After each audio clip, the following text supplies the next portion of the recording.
E bem-vindo, meus amores, acabamos! Vocês devem estar soltando assim, rojão, né? Chegaram no final, estão encerrando aí, estão com um pezinho na formatura, que beleza, hein, galera? Falei que vocês iam sobreviver, falei, né? A pandemia veio pra trabalhar? Veio. Mas respira que vai, vão acabar. Então, para começar, né, aí a nossa última aulinha é a técnica de curativos, tá, pessoal? Quem foi comigo pro estágio, a gente tava conversando alguma coisa lá sobre umas lesões que a gente viu de um paciente e hoje vocês vão ter um pouco mais de informações sobre isso, tá? Então, a Pro passou uma aulinha de lesão por pressão algum tempo atrás, né? E a Pro não citou muito bem o que tem que usar em cada etapa, né? De curativo. Então, agora a gente vai estar vendo isso. Então, né, quais são os critérios, né, para fazer um curativo ideal? Então, a gente tem sempre que manter a umidade, né, entre a ferida e o curativo. Então, eu nunca posso deixar aquela superfície seca, né, igual o deserto do Saara, e tá um esparadrapo, por exemplo, em cima. Porque só vai estar gerando uma lesão maior, tá? A gente sempre remove o excesso de secreção, principalmente as purulentas, né, que são pus ali. Então, a gente sempre tira o máximo que a gente consegue. A gente sempre permite a troca gasosa, então esse curativo tem que ser um curativo que permita, né, a passagem do oxigênio ali. Fornece um isolamento térmico, né, então geralmente as lesões elas vão ter ali sua cobertura, promovendo um pouquinho de calor. Ser impermeável às bactérias, ser isento de partículas, né, por exemplo, aí, sei lá, qualquer coisa que não era pra estar lá, tipo um fio de cabelo, tá? Permitir a retirada de curativos sem traumas, porque às vezes a gente usa, né, o nosso esparadrapo lá e na hora que a gente vai tirar, arranca metade da pele do paciente junto. Requisitos para fazer um bom curativo. Então tem que ter uma boa tolerância térmica, boa absorção para garantir a drenagem das secreções, proteção contra infecções, não adesão à ferida, né? Então eu não posso deixar aquela ferida grudada. Ter uma boa permeabilidade ao raio-x, então tem que ser uma lesão que eu consiga ver ali no raio-x, geralmente. Uso justificado tanto do ponto de vista ecológico quanto econômico. Então a gente sempre tem que trabalhar da melhor forma possível, gastando o menos possível. Objetivos do curativo: tratar e prevenir infecções, eliminar fatores desfavoráveis que retardam a minha cicatrização, diminuir a incidência de infecção cruzada. Finalidades: remover corpos estranhos, né? Então, por exemplo, uma lesão que foi ocasionada por um acidente, ali tem cacos de vidro, a gente remove tudo.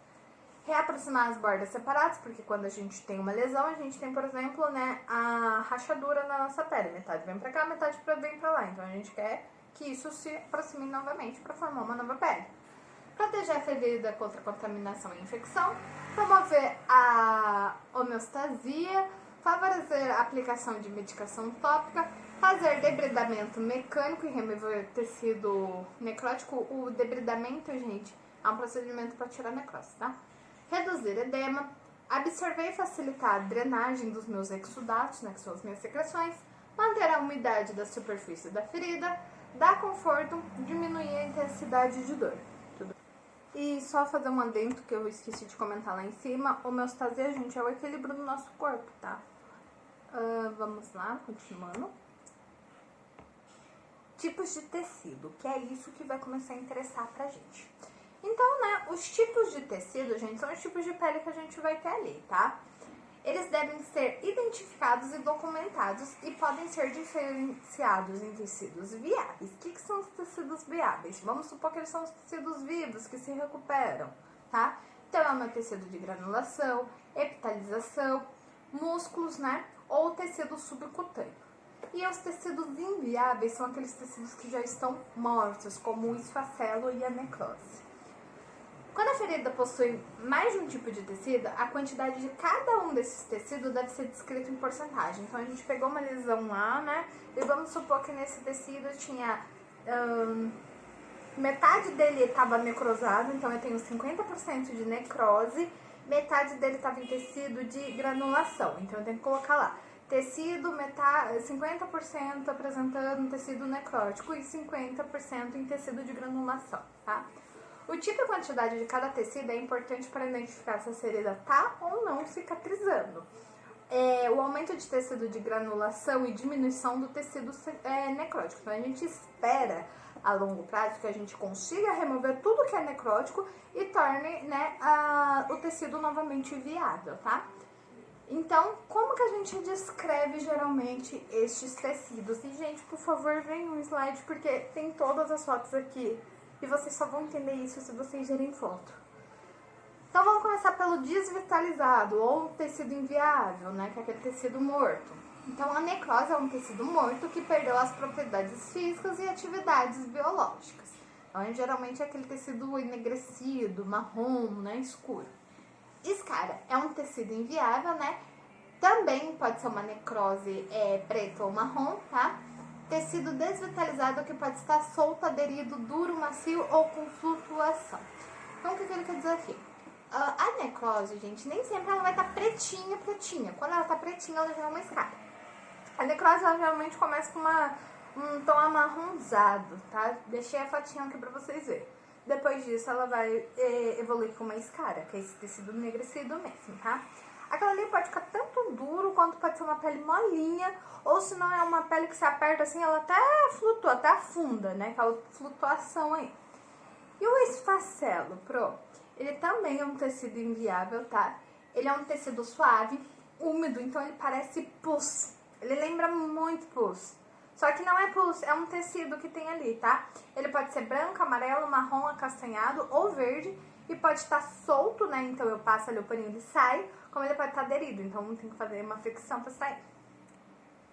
Tecidos viáveis. O principal, que é o nosso objetivo, que é aquele tecido que a gente fala assim, nossa, que lindo, é o de granulação. Ele é um tecido fibroso que se forma durante o processo de cicatrização de uma ferida ou lesão na pele, de aparência rosada ou granular no local da lesão. É formado por brotos capilares que se organizam das mais variadas formas, por estroma, leucócitos e hemácias, e caracteriza por fazer parte do período cicatricial, dando origem posteriormente à cicatriz. Gente, quando vocês baterem o olho numa lesão, ele fala que é rosado, mas é mais avermelhado, tá? Na hora que você bater o olho numa lesão e tiver um tecido vermelhinho, lisinho, perfeito, tá? É esse tecido que a gente quer, porque a partir dali ele vai formar a cicatrização, tudo bem? As mãos devem estar lavadas com solução antisséptica ou água e sabão antes de realizar esse curativo. A limpeza de feridas com tecido de granulação deve ser preferencialmente feita através de irrigação com jato de soro fisiológico morno. Então a gente nunca põe jato de água morno, soro fisiológico frio nessa lesão, tá? É sempre um sorinho morninho, tá? Geralmente a gente faz essa irrigação com uma seringa de 20 ml com uma agulha 40x12. Ou um frasco de soro mesmo de 100 ml, tecidinho, com uma agulhinha espetadinha ali, pra fazer também essa lavagem. Outro tecido viável é o epitalizado. Ele é caracterizado por uma epiderme regenerada, então aqui já tá fechado, tá? Seca e rosada presente na superfície da ferida. Gente, é uma cicatriz muito esquisita. Porque a gente vê cicatriz, é uma pele durinha, geralmente, né? Mais branca e durinha. Essa, ela fica tipo uma lenguinha. Ela acho que ela parece aquelas de slime. Ela é um tecido muito esquisitinho. Ele é molinho, só que é fechado. Tá cicatrizado já. É muito engraçado. Meu namorado tem uma dessa no joelho. O exudato e os fluidos contribuem com o processo de cicatrização quando possuem uma mistura de fatores de crescimento e outros componentes que estimulam a regeneração dos tecidos e migração celular. Depredam o tecido necrótico e limitam o crescimento bacteriano, né? Então aqui ele tá falando que o exudato, dependendo do tipo dele, ele pode ser benéfico, tá? A quantidade de exudato é caracterizada em nenhum, né? Então eu vou lá falar de uma lesão. Eu vou falar lesão apresentando exudato em quantidade leve ou moderada ou grande, tá? E aí eu vou falar sobre o tipo, né? Então é aquele exudato seroso, né? Que parece só uma gosminha ali. Branquinha, ele é até benéfico pro meu machucado, tá? Aí eu vou colocar, então, o exudato apresentando características serosa. Purulento é quando esse exudato é o pus. Aí eu descrevo, ferida apresentando exudato do aspecto purulento. Serosanguinolento, gente, é quando tá aquela gozinha cremosinha, mas você vê que tem sangue. Aí você descreve que ele é serosanguinolento. Sanguinolento é quando tem um exudato ali, um sanguinho mesmo, tá? E aí a gente pode também descrever como um amarelo, marrom ou verde. Às vezes eu não sei que tipo exatamente é. A gente coloca exudato de coloração amarelada, amarronzada, esverdeada, enfim. O odor a gente classifica como ausente, fraco, moderado ou fétido. Então eu descrevi lá a lesão, vou ficar apresentando odor fétido, se tiver muito cheiro podre, assim, sabe? Então deixa eu só fazer um resumo aqui. Quando eu for descrever uma lesão, o que eu preciso fazer? Lesão em tornozelo direito, tá? Então eu sempre coloco o local da lesão. Apresentando 50% de tecido de granulação, 50% de tecido necrótico. Com a presença de exudato de característica serosanguinolenta em pequena quantidade, né, etc. Com odor fétido ou sem presença de odores. Deu pra entender? Quais são os produtos que a gente utiliza, então, né? Agora falando mesmo de curativo. Então, a gente tem o AGE, que é o famoso Dersane, hidrocoloide, neomicina, vaselina, soro fisiológico, PVPI, papaína, gases aderentes, bota de una e o carvão ativado. E agora a gente vai começar a classificar cada um deles. Então, vamos começar pelo PVPI tópico, tá? Que é o Rilden, tá? A composição é polivinilpirrolidonaiodô. Por isso que a gente pega esse palavrão e coloca PVPI, tudo bem? E ele geralmente tem uma porcentagem de 10% em água. Indicação, ele é para fazer uma antisepsia da minha pele e mucosa, pericatéteres, né? Então ao redor ali de um catéter central, um catéter venoso. Perintrodutores, né? Então às vezes eu vou passar um fio guia, etc. E a gente usa para limpar ali também. E fixadores externos. Quando ele é contraindicado? Em feridas abertas de qualquer etiologia. Então, isso aqui eu uso só para fazer asepsia da pele quando eu vou funcionar em um catéter, principalmente os centrais. Modo de usar. Após a limpeza com soro fisiológico, a gente aplica ele e oclui com gaze ou cobertura semi-impermeável. Quando que eu vou fazer a troca desse curativo? A cada 24 horas, tá? Ou de acordo com o meu fabricante. Observação, ele pode causar irritação ou alergias. Lesões abertas podem alterar o processo de cicatrização, por isso que eu não utilizo. E o AGE, que é o famoso Dersane, ele é um óleo vegetal composto por ácido linoleico, ácido caprílico, ácido caprítico, vitamina A e E lecitina de soja. Indicação, ele é para prevenção de úlceras de pressão e umectação na minha pele. É sugerido o uso no tratamento de feridas abertas com ou sem infecção. Então, geralmente a gente usa ao redor, tá? Contraindicação, ele não possui contraindicação. Uso. Espalhar no leito da ferida ou embeber gases estéreis de contato suficiente para manter o leito da ferida úmido até a próxima troca. Então, ou a gente usa ao redor, ou a gente embebe a gás e joga por cima da ferida só para deixar o meio úmido, tudo bem? Campanha eleitoral. Enfim, periodicidade de troca, então, é a cada 24 horas, tá? Observação, pode ser associada ao alginato de cálcio, carvão é ativado e diversas outras coberturas. O produto é registrado pela Anvisa como um cosmético, tá? Hidrocoloide. A composição é uma partícula hidroativa em polímetro inerte impermeável, que é a gelatina, a pectina e a carboximetilcelulose sódica. Gastei o português agora. O mecanismo de ação, ele faz o debridamento, tá, daquele tecido necrótico ali, tá, gente? E acelera o processo de granulação. Indicação é a prevenção e tratamento de feridas abertas, não infectadas, rasas, com leve ou moderada exudação, tá? Então é para ferimento mais superficial, mas que está aberto. Contraindicação, feridas colonizadas e infectadas a gente não usa. Tecidos desvitalizados, né? Em queimaduras de terceiro grau também a gente não usa, que ele não faz efeito. Modo de usar. O diâmetro deve ultrapassar a borda da ferida em pelo menos de 3 centímetros. Então a gente pressiona a placa no centro, né, da ferida ali pra fora, tá? Evitando a formação de bolhas e fixando bem as bordas e colocando a data que a gente colocou. Se necessário, a gente reforça com micropor. A troca tem que ser sempre que extravasar o exudato ali, né? Ou a cada 7 dias. Observação. A interação do exudato com o hidrocoloide produz um gel amarelo semelhante a uma secreção purulenta. Nas primeiras trocas pode ocorrer um odor desagravado devido ao debridamento, né? Porque ele está tirando o tecido necrótico, mas não é pulso. Carvão ativado. Ele é uma cobertura de baixa aderência envolta em camada de não tecido, né? Que é o TNT. E almofada impregnada por carvão ativado e agente 0,15. O mecanismo de ação absorve o exudato e filtra o odor. Ele exerce uma ação bacteriana também, tá? Ele é indicado para feridas de odor fétido, né? Que é aquelas feridas mais infectadas mesmo. E com bastante exudato. Contraindicação, lesão limpa e lesão de queimadura a gente não usa, porque ele é um curativo caro e não temos necessidade disso.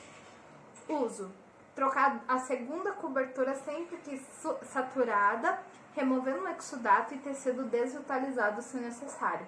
E colocar o carvão sobre a ferida e ocluir quando curativo. Então, geralmente a gente usa ele junto com outro curativo, tá? A troca deve ser a cada 48 a 72 horas, dependendo da capacidade de absorção. Quando não houver mais infecção, pode ser trocada a cada 7 dias. Observação, não pode ser cortado senão ele perde a eficácia dele. E quando reduzir o exudato, o odor e houver granulação, a gente tem que substituir por outro tipo de curativo, tá? Quando a granulação costuma aderir muito ao leito da lesão, podendo, neste caso, o uso ser associado a gás não aderente. Mas o ideal seria mesmo mudar.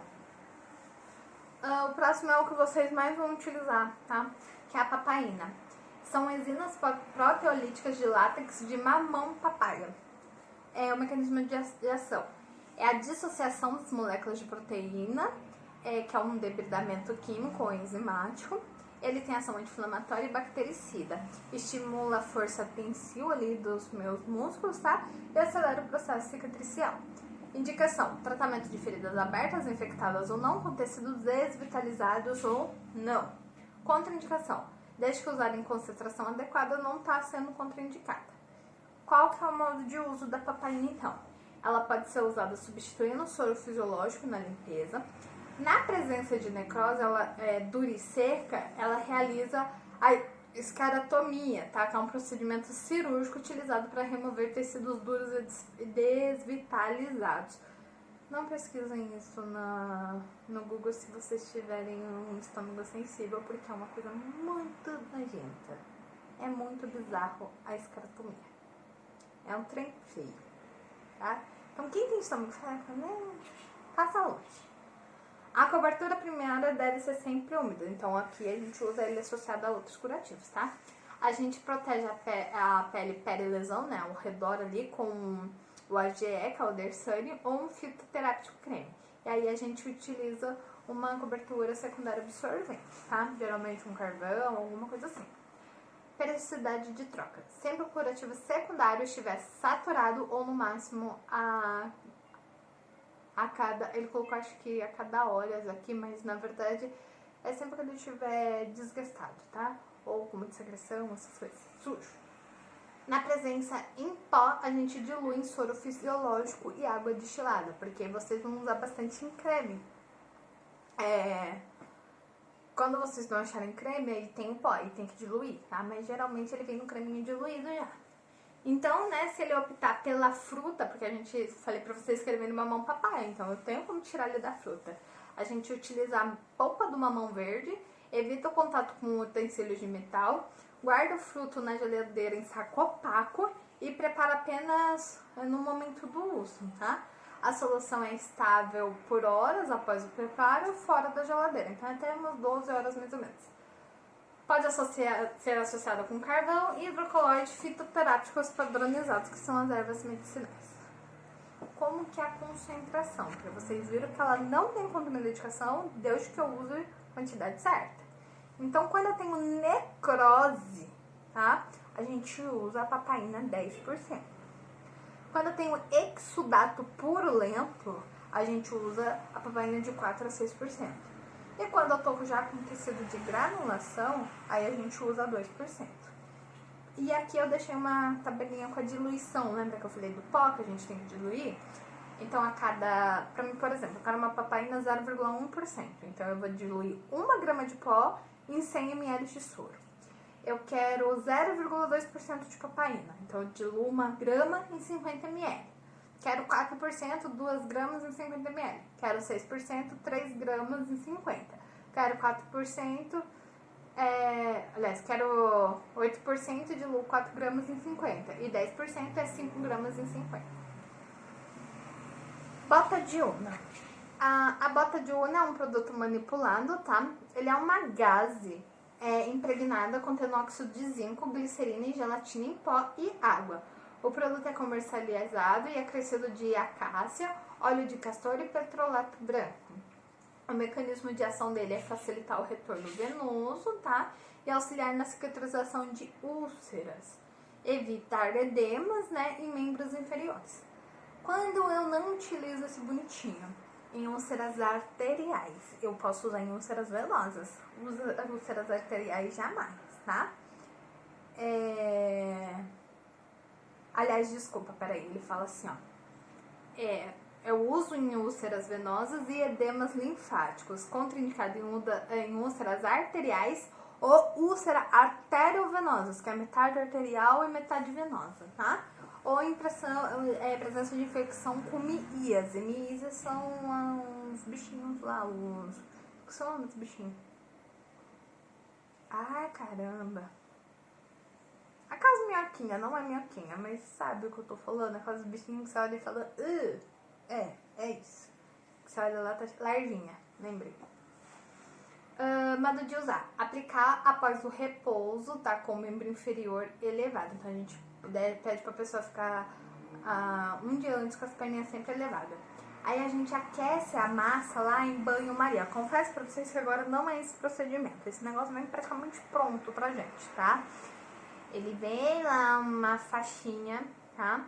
E a gente vai enfaixando e ela vai diluindo. O que pode acontecer?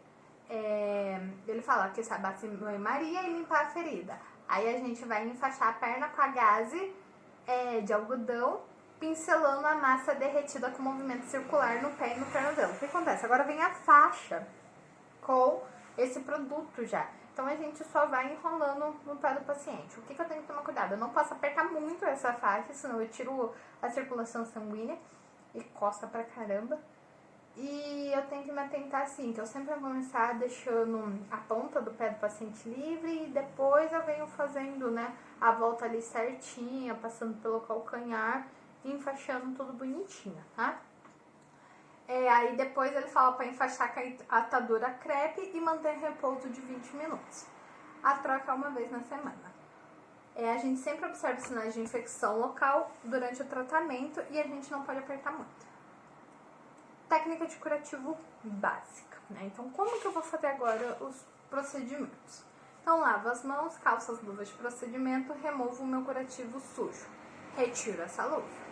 Aí eu vou calçar as luvas. Se for uma ferida infectada, é luva estéril, tá? Se for uma lesão superficial, sem exudato, pode ser uma luva de procedimento.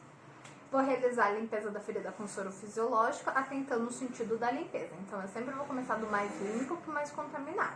Então, vocês concordam comigo que o centro da lesão é o que mais está contaminado. Limpo a borda, depois eu limpo o centro. Tudo bem?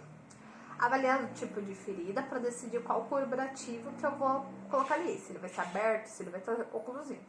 Se for realizar o curativo oclusivo, utilizar o mínimo de micropor possível. Depois eu lavo as mãos e faço anotações de enfermagem. E como que eu faço a técnica com luva estéril? Então, você falou pra mim que quando tem muito exudato tem que ser a luva estéril. Então, eu vou lavar a mão, com a luva de procedimento removo sujo, abro o campo estéril e gases com técnica asséptica, né? Que é o campo estéril ali e os meus materiais, os gases, enfim. Aí sim eu calço a luva estéril naquela técnica certinha, bonitinha. Com a mão dominante eu vou manusear tudo que é estéril. com a mão não dominante, no meu caso a esquerda, eu vou pegar o que é álcool, o que é soro. Álcool não, que a gente não usa, mas o soro, tudo que não é estéreo eu manipulo com uma mão. Uma eu sempre mantenho estéreo, tá? Realizo a limpeza com um soro fisiológico, né, atentando para o sentido ali, avalio o tipo de ferida, se for realizar o curativo oclusivo, utilizo o mínimo de micropor, remova a luva, lava a mão, faço a anotação. E a técnica com pinça e luva estérea? Isso aqui é para hospital muito chique ou particular, aí vocês têm, tá? Caso contrário, é vocês com luva estéreo ali lá. Então, lava as mãos, calça as luvas de procedimento, retira o curativo, retira a luva, abre a mão abre o material com a técnica séptica, né, bonitinho, calça a luva estéreo, conto com outra pessoa, então a outra pessoa vai colocar ali o creme da papaina, o soro fisiológico, tá? Em uma mão eu vou ficar com a pinça retirando, né, tudo que eu preciso retirar, e com a outra, né, eu vou realizar a limpeza da ferida, mas aí no caso minhas duas mãos estão estéreis, tá? Faço o curativo oclusivo, então inclusive a parte de colocar a etiqueta não, o curativo a gente faz tudo com a pincinha. Lava a mão, faço a anotação. E quando, né, que eu uso o curativo aberto versus o curativo oclusivo? Então, em feridas seletas, que a gente fala, que são aquelas que são primeiramente fechadas, que não estão com dreno, né? Que tem mais de 24 horas que eu suturei e sem drenagem, né? Não tem exudato, a gente pode deixar ela exposta, tá? Faz um curativo aberto ali, utiliza ali um PVPI na pele lesão ou o Dersane, tá? Então é feridas, geralmente feridas operatórias que não são secretivas, que são pequenininhas, tipo as de vesícula, etc. E com drenos e catéteres, né, a gente vai aplicar o soro fisiológico e depois o PVPI alcoólico ou clorexidina e cobrir a região do dreno com gaze ou bolsa coletora estéreo. Confesso para vocês que vai ser mais gaze, tá? Feridas com drenagem, a gente cobre com gases de acordo com o volume da secreção drenada e trocar sempre que necessário. Feridas abertas, a gente também cobre com gase ou compressa estéreo. E colostomia, a gente usa a bolsa apropriada e estéreo, por isso que ele fala bolsa coletora, tá? Então, deu pra entender? Feridas que são superficiais, de boa, sem secreção, abertas. Feridas mais graves, a gente oclui. Indicação da técnica de segunda complexidade de procedimento, que é uma técnica mais dificinho aí. Então, na complexidade 1, a gente usa a técnica básica com luva estéreo apenas. Por exemplo, as feridas seletas, feridas limpas e sem drenos, local de inserção de acessos venosos, locais de inserção de drenos torácicos. Então, todas aqui a gente só vai usar a luva estéreo, tudo bem? Feridas de complexidade 2, a gente utiliza a técnica básica de curativo também. Aí são para feridas abertas com drenos, feridas com drenagem de secreção, feridas com fístula de drenagem moderada, ferida com sangramento, colostomia cessante. Então são feridas um pouco mais graves. E grau 3, a gente realiza o curativo com pinça e luva estéreo quando as feridas são de perda total, então aquelas feridas de terceiro grau, por exemplo, infectadas, né, com uma drenagem abundante, né, de secreção, feridas que têm múltiplos drenos, né, e feridas com necrose. Vale falar que a gente tem que reservar uma pinça para limpeza e uma pinça para aplicação dos antissépticos ali e as medicações prescritas, tá? Cuidado com as amotolias e soluções, que é, por exemplo, o seu soro fisiológico, etc. e tal. No soro fisiológico, a gente utiliza o próprio frasco e depois de aberto a gente tem que desprezar em 24 horas. Então, a gente sempre coloca a data que a gente abriu. O PVPI tópico a gente só usa quando ele é indicado, senão a gente não usa. A benzina a gente utiliza para remover resíduo de esparadrapo ou fita adesiva. As amotolias são lavadas semanalmente com água e sabão e após imersas em hipoclorito de sódio por 30 minutos. Enxágua, seca e restabelece, né? Evitando lotar a amotolia até o final para não desperdiçar. A amotolia, gente, são os potinhos de álcool em gel, essas coisas. E aí vamos falar um pouquinho sobre sutura. remoção de sutura. O objetivo é remover a sutura da pele existente em uma ferida cicatrizada sem causar danos ao tecido recém-formado. Período. A gente vai ver a forma, o tamanho, a localização da incisão da sutura, se tem ausência de inflamação, exudato e infecção, a condição geral do paciente e, em geral, elas são removidas de 7 a 10 dias após a sua inserção. A técnica depende do método de sutura utilizado e requer uma técnica aséptica, então aqui tudo luva estéril. Equipamento, saco permeável para lixo, luz, luva de procedimento ou estéreo, né? Então vale aquela regra, é uma lesãozinha já super cicatrizada, vou usar técnica estéreo? Não. Pinça e tesoura, soro fisiológico, gás estéreo, solução antisséptica e bandeja para remoção de suturas. Implementação, né? Como que eu faço esse procedimento? Então eu verifico a prescrição, identifico a alergia, se ele é alérgico a esparadrapo, microporo, etc. Informo sobre o procedimento, proporciono privacidade e posiciono o paciente de maneira confortável. Se a ferida possui curativo, a gente coloca uma luva de procedimento e remove o curativo.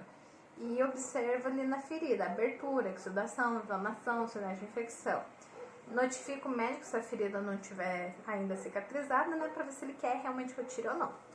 Estabelecer uma área de trabalho estéreo com todo o equipamento necessário. Aí eu calço a luva estéreo, tá?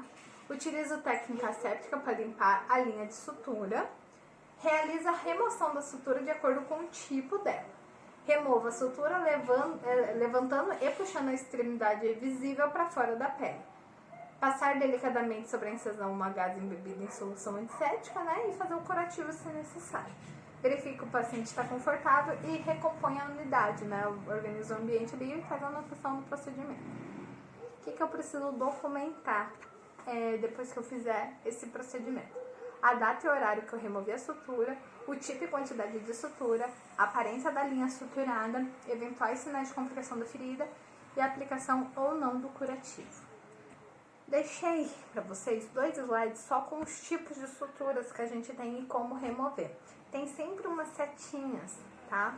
Indicando para que lado vocês vão puxar e tem uns traçadinhos que é onde vocês têm que cortar o curativo, tá? Então, gente, o mais fácil é quando ele é retinho, que você só corta a ponta de cima e com o outro lado você puxa embaixo. Tem vários tipos de sutura, então dê uma olhada aqui no slide para ver qual que é o lado certinho que vocês vão cortar e qual lado vocês têm que puxar, tá? Mas não é difícil não é bicho de 7 cabeças não. Era isso, meus amores. Beijão pra vocês. Qualquer dúvida, chama pro louco aí de vocês. Beijinhos.